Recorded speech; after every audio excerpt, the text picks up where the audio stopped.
Wenn euch die ganze Welt mal wieder so richtig auf die Haselnüsse geht, dann macht euch ein kleines Gläschen von unserem Eichhörnchengebräu auf. Vom Squirrel's Brew, wird der bayerische Anglizist sagen.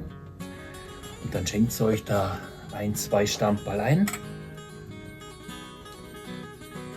Und wenn ihr die getrunken habt, dann geht es euch schon deutlich besser, das verspreche ich euch.